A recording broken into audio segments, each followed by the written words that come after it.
जरा सा खोलने पर तेज प्रेशर से पानी अंदर आने लगता है। इसका मतलब कि दरवाजे के बाहर पानी जमा हो चुका है और ये लोग इस रास्ते से होते हुए बाहर नहीं जा सकते। ये देखकर सभी लोग परेशान हो जाते हैं क्योंकि अब इनके पास यहाँ से निकलने का कोई भी रास्ता नहीं था। और तभी उस बिजनेसमैन को वेंटिलेशन का एक छोटा सा रास्ता दिखाई देता है। अब दूसरा कोई रास्ता न होने पर ये लोग वेंटिलेशन के छोटे से रास्ते में घुस जाते हैं और कुछ दूर आगे जाते हुए इन्हें ऊपर रोशनी दिखाई देती है, जिसे देखकर ये लोग खुश हो जाते हैं क्योंकि वहां से बाहर निकला जा सकता था। लेकिन बुरी बात ये थी कि अब नीचे से वेंटिलेशन के रास्ते में तेजी से पानी भरने लगा था और वेंटिलेशन के छोटे रास्ते में डेलन सबसे पीछे होता है। इसलिए डेलन बिजनेसमैन से कहता है कि जल्दी से ऊपर रोशनी वाली जगह तक पहुंचो क्योंकि नीचे से तेजी से पानी हमारी तरफ आने लगा है। अब जैसे तैसे करके वो बिजनेसमैन ऊपर रोशनी वाली जगह तक पहुंच जाता है। लेकिन उस जगह तक पहुंचने के बाद वो देखता है कि यहाँ पर एक लोहे की जाली लगाई गई है, जिसे बिजनेसमैन खोलने की कोशिश करता है लेकिन वो खोल नहीं पाता क्योंकि उस जाली को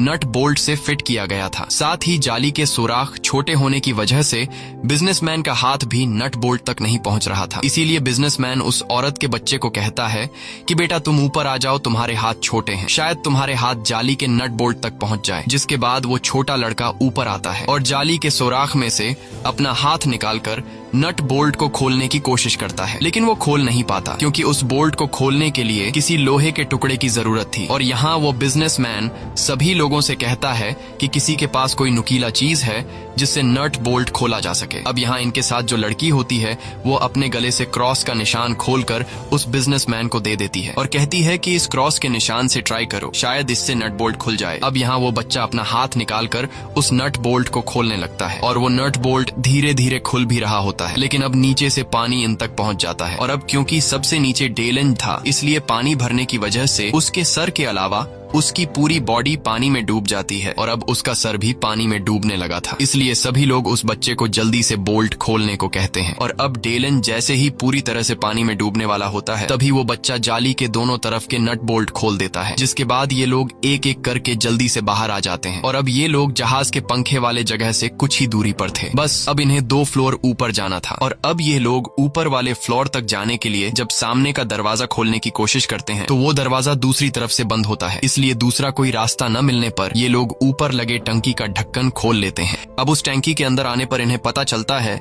कि यह शिप का स्टेबलाइजर टैंक है जो पूरी तरह से बंद है और अब ये लोग यहाँ पर फंस चुके थे क्योंकि यहाँ से निकलने का कोई रास्ता नहीं था। सिर्फ एक रास्ता था जो काफी मजबूती से बंद था। साथ ही यह लोग अब नीचे भी वापस नहीं जा सकते थे क्योंकि नीचे पूरा शिप पानी से भर गया होता है। अब यहाँ डेलन को समझ आ जाता है कि यह एक स्टेबलाइजर टैंक है, इसलिए वो सभी को समझाता है कि इस टैंक को शिप को बैलेंस रखने के लिए बनाया गया है।